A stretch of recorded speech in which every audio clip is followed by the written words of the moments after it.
Good morning, everyone. So we are starting on round two. Last week, we really threw a lot of information at you. And this week will be a little more tame, I think. And fortunately for you, Sally's going to be the main presenter today. So get the better end of the deal on this. Also, there's going to be a little bit more direct engagement on this one. Sally's embedded some case studies, scenarios that we'll discuss that apply to some of the board norms and fiduciary responsibilities that impact your work as a board member. Before we start, though, I'll wonder if anyone has any questions or comments related to the materials that were presented last week. No? Okay, so I think we're in good shape. Sally, you want to move us on then? So this slide and the next slide highlight the top level board norms. And these norms, as noted here, were adopted by the board in 2018. The intent was really to make sure that we had a robust and healthy environment in terms of the board members, how we interact with each other, how we discuss, tackle issues. So we have an environment that really breeds respect, cooperation, collegiality. And being on the board at that point and going forward, I think that these norms have served their purpose. The board functions quite well from my perspective. And I think we always have the opportunity to draw back to these. And I also will note that these are on the volunteer portal. So when you have time, I would recommend that you look them over. Some of these will be integrated into the slides that we're going to talk about. Finally, to continue to reinforce how important these norms are and how the board functions, there's an opening period of 5 minutes at the start of each board meeting, where some of these points are reflected on, or at least the reminder that these board norms are in place to keep this at front and center for everybody. So next slide, Sally.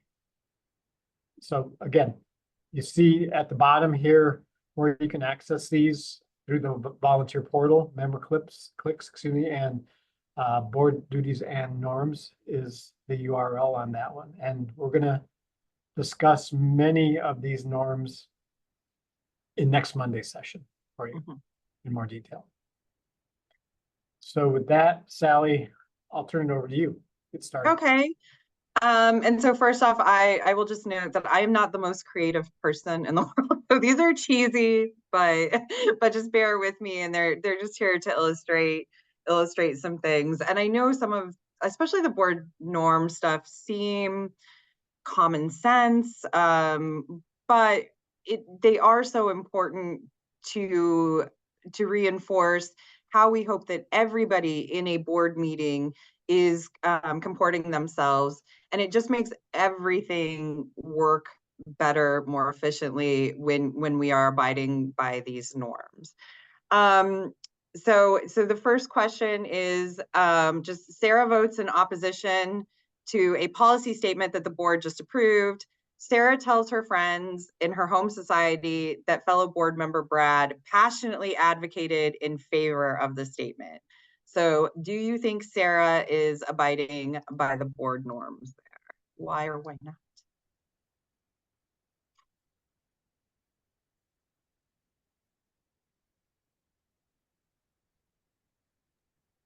So is that a hypothetical question, or do you want us to answer it? And so, we want you to answer it. Oh, okay. So I mean, I guess I'm used to hanging out with medical folks and the HIPAA rules, and so I think that there's just a breach of confidentiality in that action. Yeah, yes, and so you're very right, and I mean, it's not HIPAA, but one thing that's really important is that you can communicate the board's decision to anyone, but what actually happens in the boardroom should remain confidential to the people that are in that room. Now, I will say, as we mentioned in the last session, there are a lot of people besides board members in the board meetings, so we can't force everybody to abide by this, but as board members, we ask that this is what you hold to. So you can communicate the decision. We try as staff and committee leaders to make sure that the background of why that motion is being proposed is there. That sort of information you can share, but we do not give any details about the discussion. So we remain confidential in that The other regard. thing I'll add, Sally, to that, and this was mentioned last week, is there is perhaps a tendency or desire, inclination to engage with your society, and you should be reporting back, but part of your fiduciary rights are, as a board member, to keep things confidential within the board circles to the extent that this example follows. So you really, there is that challenge of wearing the correct hat in the correct circumstance as a board member. We'll discuss that more going forward. Mm-hmm. Yeah, and to add to that too, and I think this is something we've wrestled with in the last year, if there's ever a question about what's okay to share or not share, please ask that question, because sometimes some of us think that it's obvious, but it is not obvious. And it's good. I think with a lot of the future focused task force items, Marianne and Kevin would do a good job, like before the end of the meeting, kind of like setting, this is okay to share, this is, we want to work on this some more internally and that sort of thing. So we try to be as transparent as possible, but there are some things that will be confidential to FASEB. The only other thing that I would add as well is that the board will have executive sessions at our in-person meetings, and those are just board members. Staff are not there. They're completely confidential, and that information should absolutely stay confidential in there. If there's any information that the president needs to communicate, that will happen. That the president will talk directly to Frank about any information that arises from an executive session. Okay, so the next question is, FASEB's treasurer, Miss Monopoly, is quoted in her local newspaper supporting FASEB's diversity statement. So is that abiding by the board norms? This one's a little trickier. Unless you are authorized to speak on behalf of FASEB, you should not do so. So generally the volunteers that are authorized to speak on behalf of FASEB is our president, our immediate past president. Joe is in as vice president-elect for science policy. There may be times where you are, and you would actually see in the position description for your role that there are times when FASEB does need you to be the spokesperson for something. But in this situation, the best thing to do if anybody asked you to like speak on the record for FASEB about something that's happening at FASEB, which I don't think has happened since I've been here. I don't really anticipate it happening. But it's to just get in touch with myself or Frank or Beth Garvey or Marianne and say, hey, is this okay? We actually, I'm saying this didn't happen, but I cannot remember what the issue was. But the reporter was curious about, they wanted to talk to an early career scientist. And so they saw that we had these positions on the board. So they had contacted one of our early career representatives directly. And she then immediately got in touch with me and said, hey, what do you think this, how is this okay? And it was a pretty easy answer, like, no, they're asking for your opinion as this thing. And so we talked with our Marcom people just to make sure everything was good, and it was totally fine. So it may happen, and so if it does, I would say if you could just give us a heads up, that's great. We're not trying to impede anybody from these things, but if it is something, if in that situation they had asked the early career representative to state FASEB's opinion on the issue, that would have been a different matter. And we would have said, no, that's when we need the president to be that person. So does that all make sense? It does. And I would just maybe add to that, you can certainly, offered to the reporter to see the link for the FASEB statements. I mean, the reporter can go directly. Yep. And so that gives the reporter an opportunity to go to the website, which they may or may not be aware of, Yeah. and find the things that they're looking for. Yes. Okay. All right, so part of this oversight and engagement directives for the board to follow align with how we evaluate and assess activities of the board. So you see at the top evaluation of the board on a regular basis, how we're meeting expectations, both as an individual board member and collectively as a board. We try to work as a board that has a culture of values that really values evaluation and assessment. That's for the board and some of our key committees that get evaluated, have an annual assessment process to really ensure effectiveness and satisfaction. And then the second listing there is that I should keep saying you are responsible for overseeing the CEO, executive director. In this case, right now, it's Frank Krause. And there's an annual review process, performance process for the CEO that the board is involved in. And then finally, different products, programs, services, volunteers and staff are regularly involved in the assessment, just like you would in your normal jobs, constantly looking at performance, efforts, outputs, things like that to continue to make sure we're moving forward, providing good effort and delivery of what we're supposed to within the strategic planning process. So now I'm going to turn it over to Sally, and she's going to go through the volunteer code of conduct for you. Thanks. So some of you who have served in other volunteer capacities for FASEB, this will be a little bit repetitive, but this code was adopted by the board June of 2023. So we've had our first full year with it, and we will reintroduce our code of conduct annually based on the volunteer beginning of the volunteer year on July 1. So we're going to reintroduce it every year, and then you will get the annual disclosure, what we need you to fill out, just saying that you read and understood and agreed to abide by it.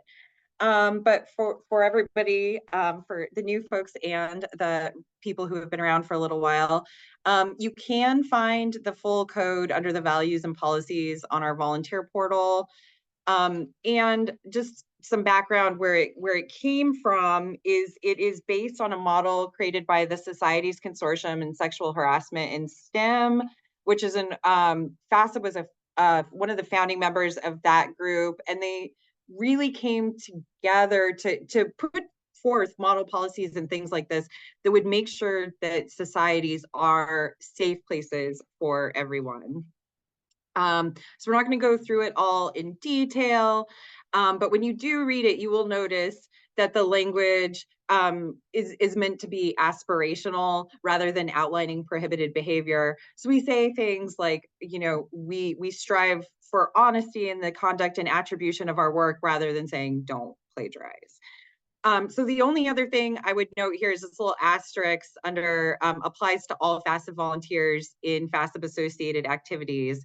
There is a statement in there that if something happens, if you were a volunteer for FASEB, but your conduct was such somewhere else, so let's say your conduct in your university or for another volunteer thing was so bad that it's going to be disruptive for FASEB, that we can ask you to resign. So, and again, that is stuff that came out of incidents in 2018 where or things that came to light at around 2018 where people were struggling with, oh, this person behaved very, very poorly at their university.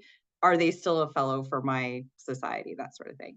And the community realized there was some need to have this. So before you just got on to the other thing, are there any questions about anything on this slide? Okay. So the key provisions are laid out here. Again, you can read it, but it will lay out the standards of conduct, talks about what the annual disclosure involves. It deals with, it lays out the procedure for dealing with non-financial conflicts of interest. So you will also, you may have gotten this already, or you'll get it in the next few weeks. As fiduciaries for FASEB, you have to annually complete a conflict of interest disclosure that basically asks you to identify any financial conflicts you may have with FASEB, and then acknowledge that all of it is true and legal to the best of your knowledge. And that is actually something that our auditors actually have us pull the PDFs of everybody's signed COI disclosure every single year. So it's something that the auditors look for. So the non-financial conflicts of interest is basically when we're talking about like awards or something along those lines. And the big thing to know there, that if you think that it could either be the appearance of not being able to make a fair, unbiased decision, or there is actually an issue. The first step is always just disclose that there is a potential conflict, and then the document goes through how to deal with it. So essentially, you would say, I may have a conflict, and then the group gets to decide how it should be dealt with. And then finally, it does lay out the process for what happens if there is an alleged violation. Okay. Any questions about this? Great. Sorry, Okay. it took me a minute to find my unmute button. Sorry. So those forms, do you email those out to people, or where do we find them? Yeah, we will email those to you, and Okay, good. we try not to do it until you've had my little spiel about it first. So Right. we want to make sure everybody is aware of what we're sending. And the conflict of interest one, I don't think we've sent it yet, but we will send it shortly. So the financial conflict of interest has to be done in like the first of the year, because it's a calendar year document, where the volunteer code of conduct is tied to our volunteer year. So Great, thanks. It helps to have them in the inbox instead of yes, so they will be so sent to you, and then we do it through the volunteer portal. So as soon as you fill it out, we won't bug you again. So it automatically says, Joe's already done this. We don't have to do that. So Kelly, can I ask a question? yes. Can you give an example of a non-financial conflict of interest? Like, what's an example of an award that would potentially be a problem? So I would say, so when an example that we could use, so the board, so our leadership development committee selects who, makes the recommendation of who they think the early career representatives should be. And then the board is the one that says, yes, we agree that these are the people that should be appointed. So let's say you are on the board and your friend is one of the candidates. Like that would be a non-financial conflict of interest. So that sort of thing. Or I will say, it did not happen at FASEB, but in a previous position, and it was pretty high stature awards, we were on stage and the awardee thanked their mentor, who was the chair of that selection committee, and it had never came up. And so that's what we want to avoid. And I just, in that moment, I was like, come on, we should not have to say this. So ever since that moment, I just I want to make very clear, and that is a very clear conflict, and that person should have removed himself from the committee, and he did not. But so those are the non-financial conflicts. That makes sense. Yeah, but I will say, and we're reviewing the applications for the Howard Garrison Advocacy Fellows right now. So just because somebody's at your same institution does not necessarily mean there's a conflict. Just because they're at your same society does not necessarily mean that there's a conflict. But if you have a bigger relationship, that does. But the important thing is, like, let's get the information out there and let the board decide how it should be dealt with. So, Great, thank you. okay. So now we'll get into the fun stuff, and as Kevin said, so I'll be driving a lot of this, and so again, I'm gonna just apologize for my cheesy discussion questions. So we're getting into the fiduciary duties, and so we're gonna start off with our pop quiz. Like, by law, board members have 3 fiduciary duties. Can anybody, not Joe Yost, because he was on the leadership development committee, so he should know what the 3 fiduciary duties are? Does anybody know? Okay. So the 3 fiduciary duties, and these are by law, these are not Sally. Sally did not make these up. But they're the duty of care, loyalty, and obedience.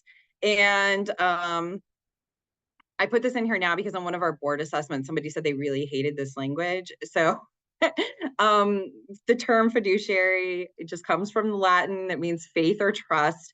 And a fiduciary responsibility speaks to the relationship between one party who is obligated to act in the best interest of another. So in our case, it refers to the responsibility you as a board member hold to act in the interest of FASEB. And just so you are all aware of this, nonprofit board directors are legally bound by the fiduciary responsibilities, basically because our government needs assurance that nonprofit organizations and everybody who's involved with them aren't profiting from the organization's efforts. And so you'll notice that, like, so in nonprofits, you're not compensated. And part of that is that we get special tax status. We don't have to pay federal income tax. If we were a for-profit company, you could actually be paid to be on the board, and people are. But by having this nonprofit status, you are held to a different standard to make sure no one is individually profiting from being a board member, so that you are not conflicted in any way. And we will talk about all of these in more detail. So I think if you hold any questions right now, that'll be the most helpful, because I think some of it will be explained. But does anybody have any initial questions?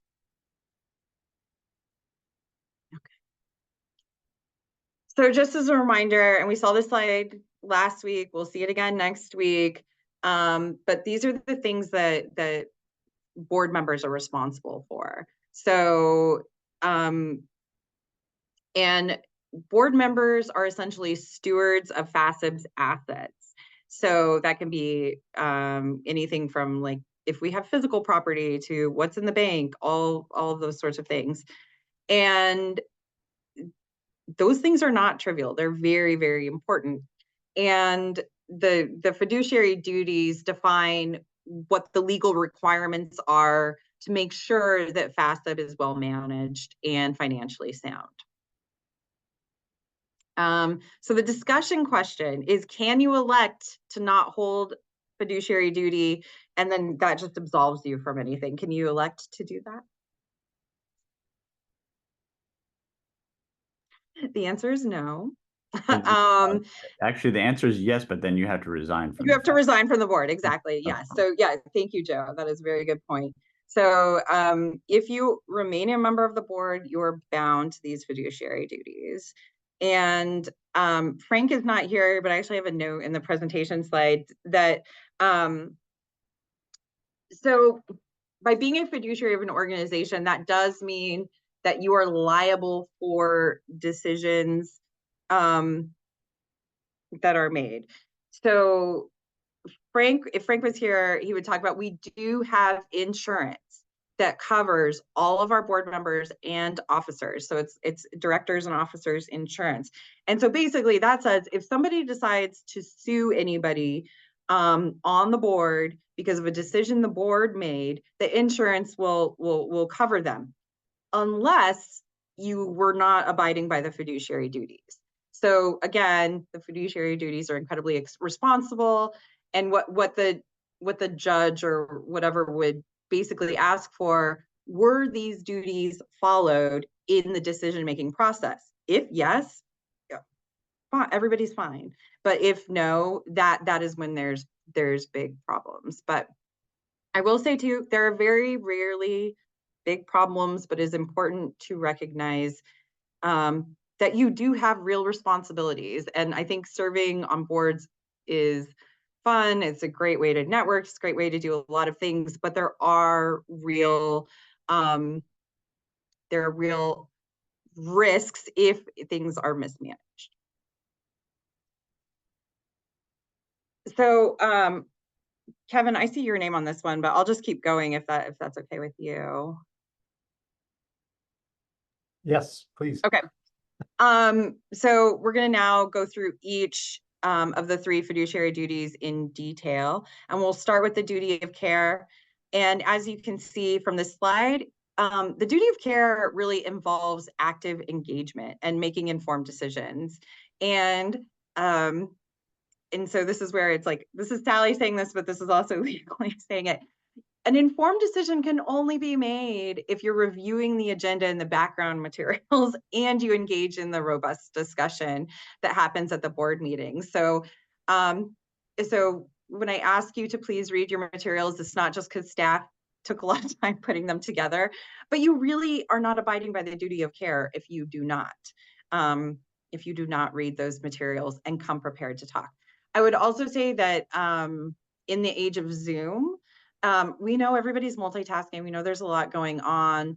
But if you're not paying attention and then just vote on something, again, that is not abiding by the duty of care. And if you voted for something that was bad because you just weren't paying attention, that's a violation. So please try to stay engaged when you're on board calls, and you will be okay. And I will say for the board materials, we do try to make it so if you are crunched for time, which we know everybody is, you should be able to at least skim and get a good understanding of what's going on. And if at any time there's questions about what's in the materials before or after the meeting, please reach out to any of us and we can clear that up. So we have another discussion question. And so Sam has been a member of the board for 2 years. Sam attends most meetings, but often only skims advanced materials and tends to multitask during virtual meetings. So I kind of gave this away. But is Sam abiding by the duty of care? Could this cause problems for Sam, Sam's society, the board? So does anyone want to answer? I'll say no and yes and yes and yes. Yeah, exactly. A+ work, Joe.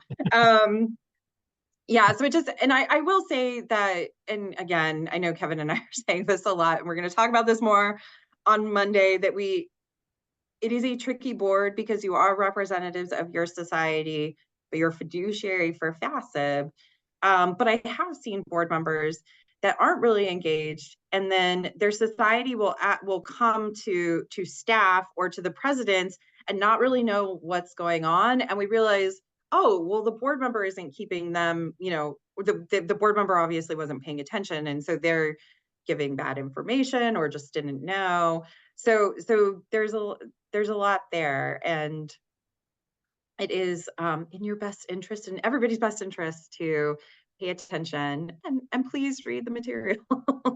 So, Sally, it is correct that the executive officers of each society get the materials. They get invited to the board meetings as well. So again, it is really important for the board members to be up to speed and knowledgeable because they're representing FASEB and relaying that information back as well. So, and I think, Mary Ann, you'll agree, the next 6 months, it's going to be critical that everybody on the board is fully engaged with what's going to be going on, the materials that are going out around some of these key decisions that we're going to be making.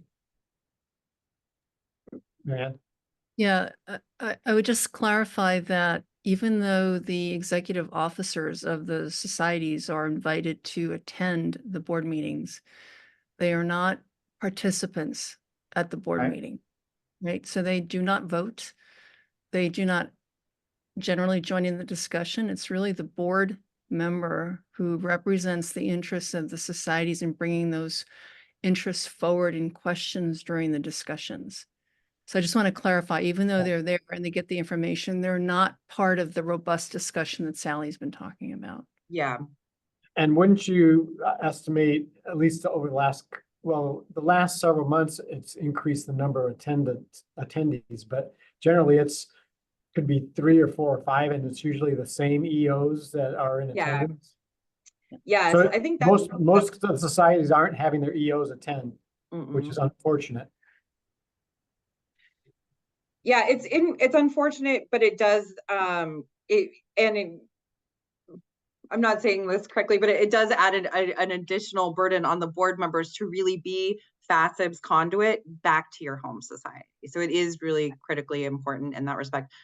I would also say we also invite member society public affairs staff, because there's often, almost always, public affairs items on the board agendas, policy statements, that sort of thing, responses to our RFIs that we discussed during the board. So they are also, and they receive the agenda materials. FASEB is probably the most transparent organization in terms of like who at any given time has all of our board information, and we're fine with that, but it's still I will say there have been issues where all of that information is going out, but then the board member is absent or disengaged during the meeting, and then there is something lost in the translation to the society because the board member wasn't paying attention or there. So yes, so be present, be engaged, read the materials, and things should be fine. So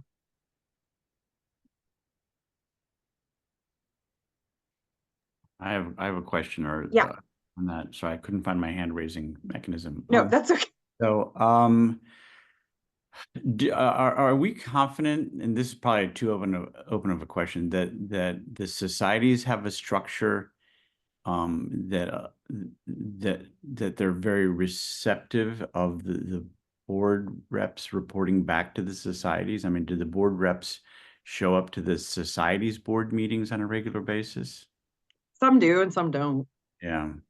And it's and some have like have worked board members structurally into some sort of governance or some sort of there are some that I get emails from them regularly. The societies contact me directly, like, can you let us know what's going on at FASEB and things like, so that they can report back to their members. The board member will contact me and ask me to kind of give a digest of some of the key points, and we actually already do that, so it's very easy for me to just resend the links basically.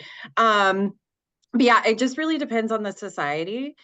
And like Kevin's society used to actually have the FASEB board member would also be on their board, but that doesn't happen anymore. I don't know that that was a good idea ever, but it definitely, we have lost some continuity with some societies because it's a little bit of an afterthought for some of them, the board representation, but we, and this, so I'm currently at a conference for scientific society staff, and it's explaining FASEB's model to our colleagues is always tricky, and they're like, well, why don't you just send an email to everybody? And we're like, well, we can't do that, and we rely on you, the board members, and our other volunteers to communicate back to your society, because FASEB physically very literally cannot communicate directly to the members of the individual societies. We don't have a FASEB directory. We don't have like an email list. We don't have any of those sorts of things. So we really do rely on the board members and volunteers to be that conduit for us. So maybe that would be an agenda item for the board to talk about, is to, remind the board members that they're representatives of their society, and it's a bi-directional relationship. Yeah. And maybe get them to work with their societies to build some kind of mechanism for reporting back. So when I was a rep for the AAA Society on the Science Policy Committee until this June, we had a mechanism where I would report back to the AAA on what this SPC was doing over the year. Yeah. I see Clint has his hand raised. I could tell Marianne wants to say something before she even raised her hand. So Clint, why don't you go first and then we'll have Marianne. Sure. So just to clarify, and this won't be an issue with my society because there's also a structure in place for me to report Mhm. information back, and with other individuals being so heavily involved. But to be clear, if a society reaches out to you and ask for an update of what's going on, is the director who represents that society then looped into that conversation? Is it funneled through them? What is the process for that? So I try to make sure that I'm always copying the board representative when those questions get asked, so so that they're aware of, what, and because I do think with so many players, I don't want to end up playing the telephone game with information and have it. So I try to always copy the board member if a question like that comes up.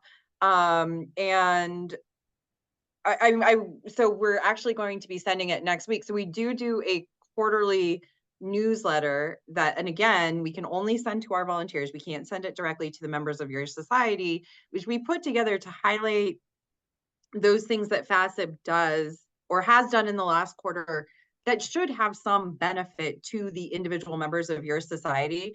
But we need you as board members and other volunteers to forward that to your society to make sure they're aware of it. It does get sent pretty broadly to all of our volunteers, all the executive officers, but there's still there's a few societies, not yours, not anybody on this call actually, that every quarter is like, hey, do you mind pulling some information from me? And I literally just send them the FASEB for you. And they're like, oh, you pulled that together so quickly, but so take the credit and move on. But yes, it is something that we struggle with a lot. And I think to Joe Yo's point, we have had these discussions periodically in the past where we try to talk about with the board, what's the best ways to be engaged. And this will, again, to be repetitive, we're going to talk about this more on Monday with some kind of best practices, how to stay in touch with your society. But it is something we're always struggling with. Marianne?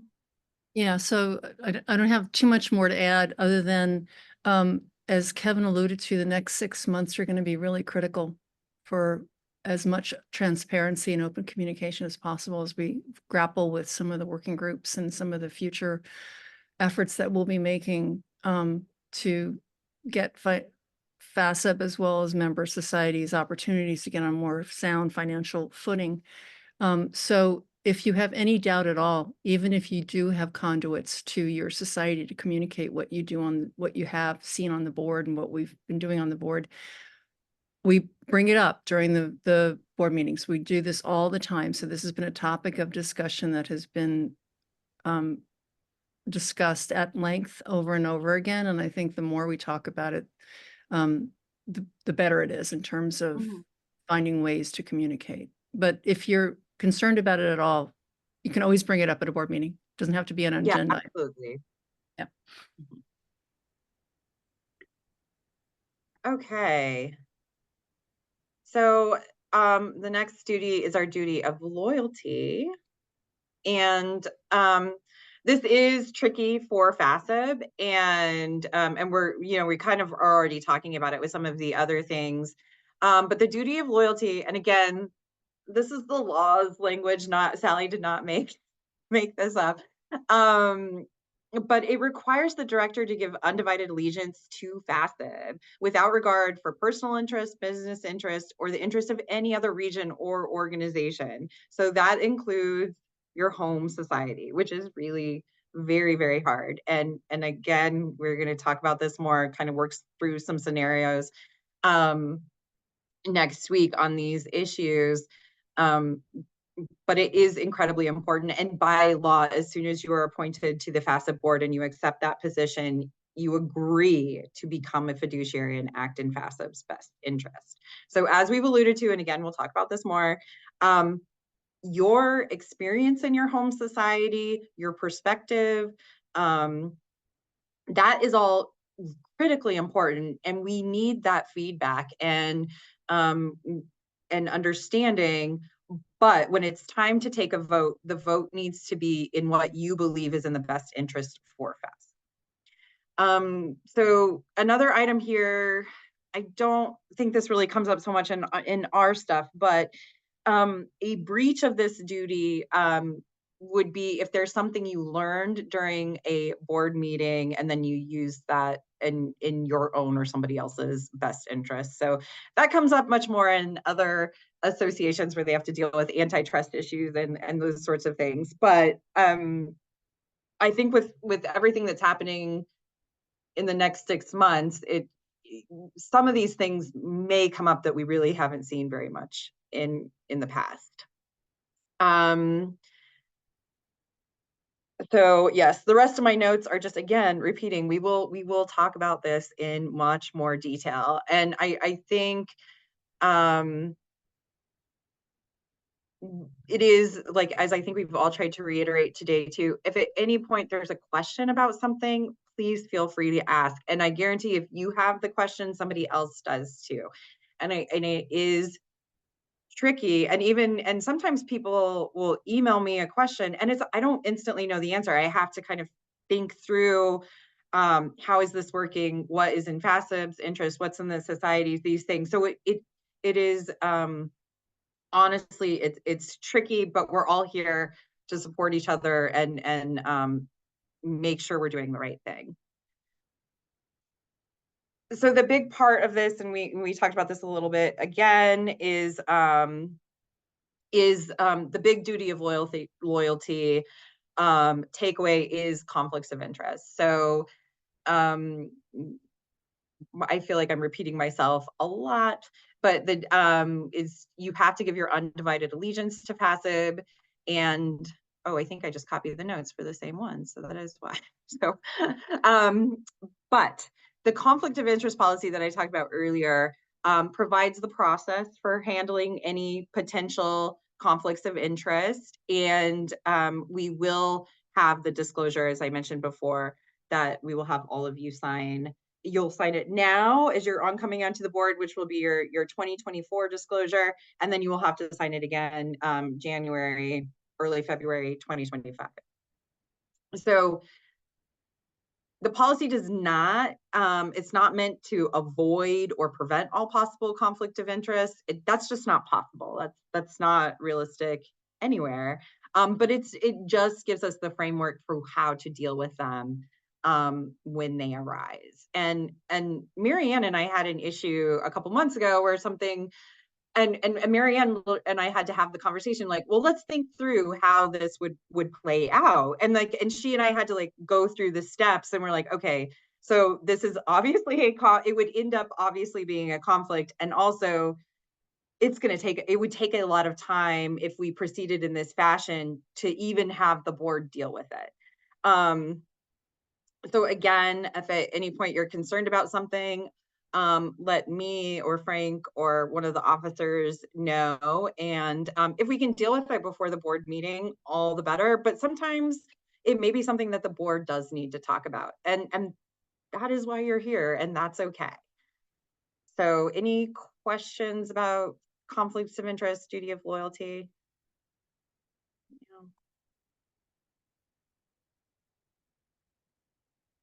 Okay, so the discussion question here is, Sam represents the American conglomeration of alchemy on the FASEB board. Sam also serves on ACA's council, which is, we have board members, we have current board members who also are the president of their home society. So it's tricky.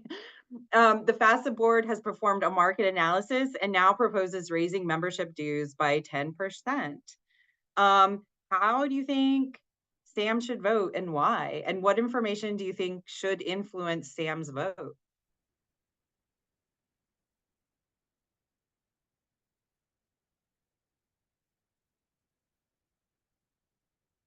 There's not a right or wrong answer to this one. This is literally some of the stuff that we're kind of grappling with right now.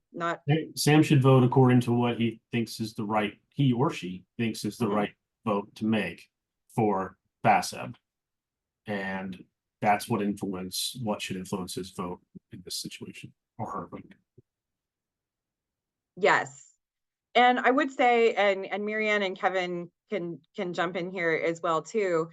But during the discussion of that item, Sam, as being a fiduciary for another organization too, probably recognizes what impact that this membership dues increase would impact his society or their society. I actually picked the name Sam, so it would be gender neutral. And that would be something that would be appropriate to talk about in the discussion. And because though, you know, so that perspective, that information, that's all relevant to the discussion. But when it comes time to make the actual vote, it should be what's in FASEB's best interest. Now, maybe with that information, and we realize, hey, the market analysis shows that we should raise the rates. But if we do that, XYZ members are not going to be able to afford it and they're going to leave. So maybe raising the rates isn't in FASEB's best interest once we look at that perspective. But the opposite could be true too. We're like, oh, and I am just making this up, so please. But we could say, oh, well, all these societies have gigantic reserves, so let's just raise it 20%, you know, and that could also impact too. I think that would be a wrong decision, but it could be. Yeah, I think, you know, many of us wear many hats in our various professional jobs. And I always think of just, you know, take on and put off each of the hats. And so it'd be very easy to imagine Sam voting for this as a member of the FASEB board.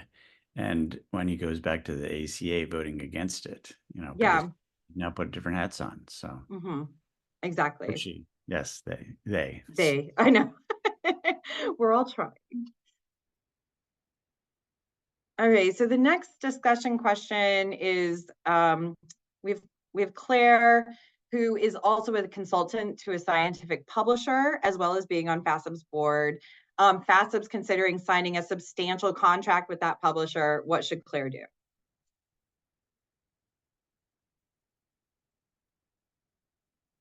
I see Marianne's face. Okay, Joe. I can take this. I mean, that's clearly a conflict of interest. And so the Claire would have to recuse from the discussion and from the vote. Yeah.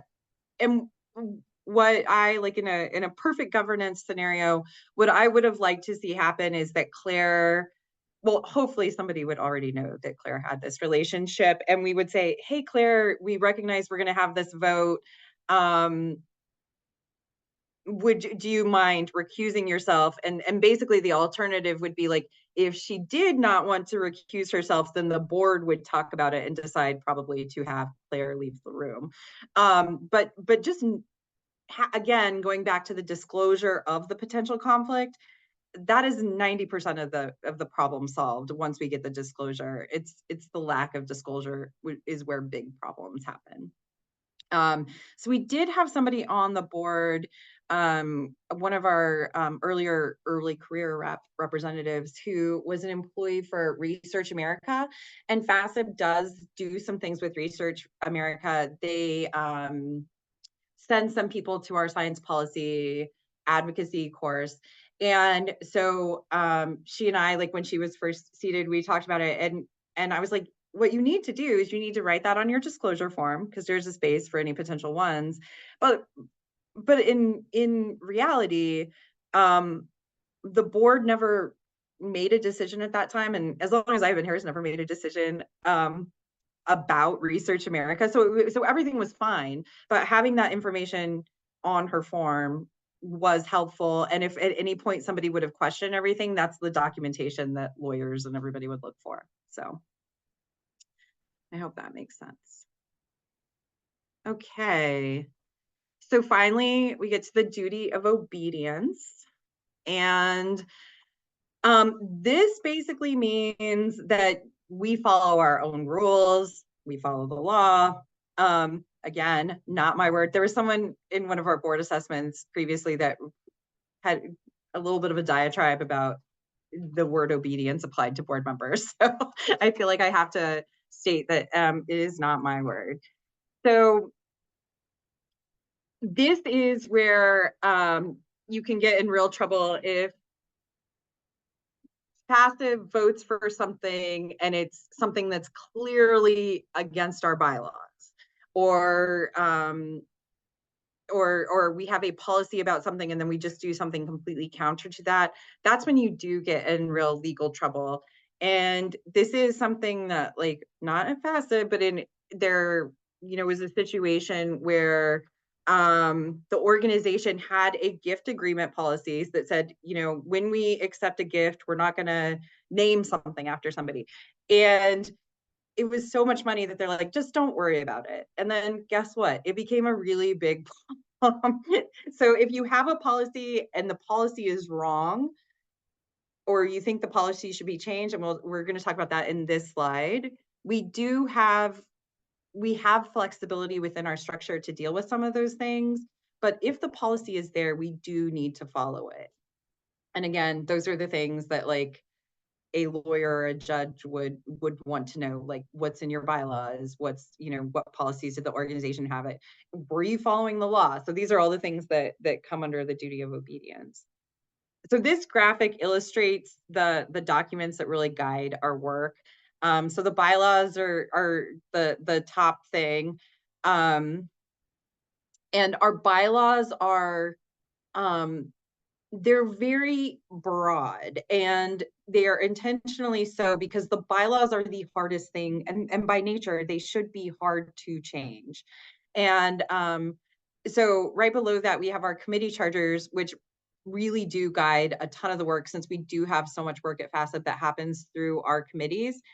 The committee charters can be amended pretty easily, and so that gives us a lot of flexibility. We want to make sure that the committee charters are really helpful in making sure that the work is within scope, and that we're getting the right people appointed and all of those sorts of things. But for example, for our Howard Garrison Selection and Oversight Committee, after we've now had 1 year of fellows, we're like, it would be really great to have one of the alums from that program on the committee. It wasn't in the charter, so we took the charter to the executive committee. They approved it, and so now we have an alum on that group. Then we have policies like the volunteer code of conduct, things like that. We also have some process documents and other things. Again, those are fairly easy to amend. So general policies, well, no, policies do need to be board approved. It's our guidelines and procedures that do not need to be approved. But so if at any point, I know I've said this repeatedly, but if there's any questions about something, just let me know. I'm usually the pretty good person for, I think I know this stuff more than a lot of people. So I can answer, if something is there or is not there, or how it needs to be dealt with. But you do not need to memorize them. But just know that they exist and where to find them. They're all in our volunteer portal. And everything should be good. And now we have, are there any questions about this? We have a discussion question.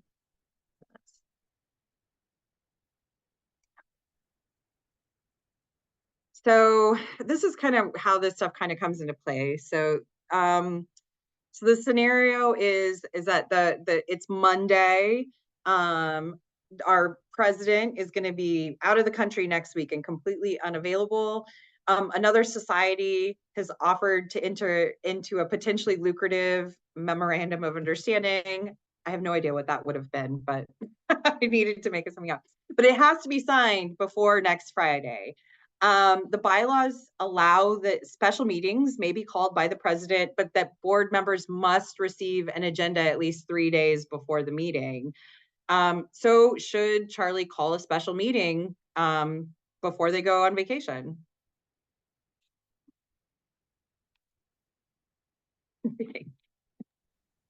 I have a question about that, not an answer.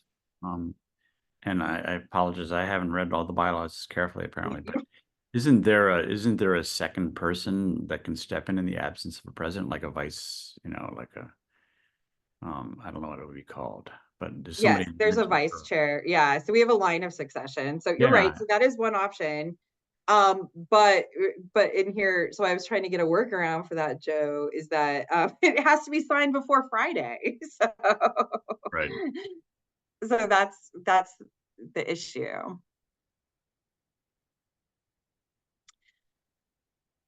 So Well, I don't know. Yeah. It seems to me that in negotiating with a partner that you're writing an MOU on, you can probably renegotiate the date for another week out. It's pretty. yeah. Sorry, I'm sidestepping your question, but Yeah, no, and I think that is normally what happens. I think so. I know there was an issue that happened. Kevin may have been on the board at the time when this happened. It was before my time, but not long before my time, where an issue came up and they realized they needed to convene the board right away and to deal with it. And so so basically, like, I mean, Joe's on the right track. Like, the first step would be like, what do the bylaws say? Do the bylaws allow this? And I think I should know this off the top of my head, but I haven't looked at it in a while. But I think if there's if the board unanimously agrees to meet without the notice, then it's fine. But if they have not waived that notice requirement, which is like basically the agenda 3 days in advance, then you do risk, if somebody is unhappy about whatever action the board took at that special meeting, that's one of those technicality things where somebody could say, well, you didn't follow your bylaws, and it's going to get thrown out. Is that likely to happen? Probably not, but it is one of those things. You are not fulfilling your duty of obedience because you were not following your bylaws. Therefore, now you're liable in this way.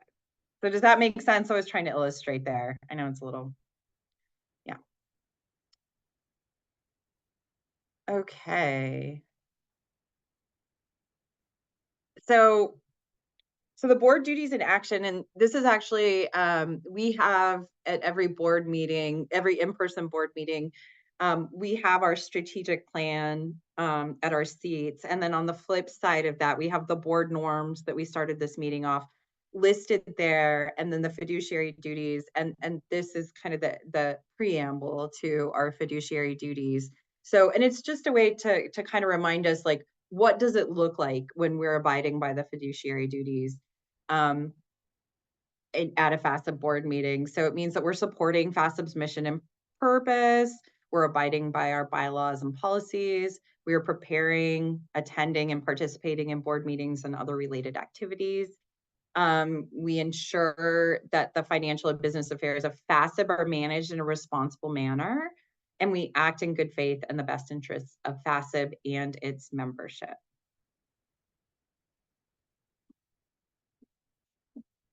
Okay.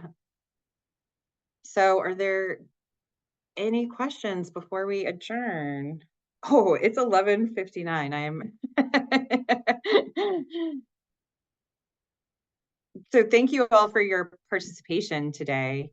And if this is kind of well, I will say next week when we do get into how it works in practice, that's definitely the trickier part. But I know this is a lot of information and it's a little bit technical and not how a lot of us think in our day-to-day life. So please let me know, or Marianne or Kevin or Frank, if you have any questions about anything, any concerns, and especially my role is to guide you all through this and make sure that we're doing the right thing. So, but I will say the information can be a little bit daunting, but it very rarely goes bad. But I think the thing to be aware of is when it does go bad. So yes. So I think that's everything. Yeah, I see Joe's hand. I do have one question real quick. Yeah. So in the event that a conflict of interest or any other problem came up, are you, Sally, the main point of contact for that? Yes. I would be the main point of contact. And then and depending on what it looks like, then I might get Beth Garvey, let her know what's going on, and Frank. But I typically, like, I can pretty much just walk you through what happens. I will say that I do I don't want to spam our presidents or even Frank. So, but I will let them know at some point, or I'll let Frank know so that he can inform the presidents too, so they're aware of what's going on. Unless you're said, I don't want this shared, which Yeah. that would be fine. I would absolutely respect that, but I do, I would say at FASEB, we do all try to keep each other in the loop. That is something as staff, and I would say our volunteer leadership, really want to make sure that everybody, we don't want somebody to feel like they weren't prepared for a situation. Thank you. Yeah, I just was curious as to where to start if one did have something. Yeah, yes, you could go and try and find the answer yourself, but it's probably just easier to shoot me an email and Yeah. I can wrap it up for you. So Right. you're seeing the little bit so my mom came to this conference with me, so that is who's walking behind. So okay, any other questions? Okay, so our next onboarding session will be Monday at 11. And we are in the process of getting the recordings for this session and last week's session. We're going to get them on a website that we keep throughout the year so people can go back and look at them. And then we will also have, we talked about earlier, our culture of assessment and evaluation. We will have an assessment for each of these sessions too. So if there's anything that you still have questions about, please put those in those assessments so that we can do better next time.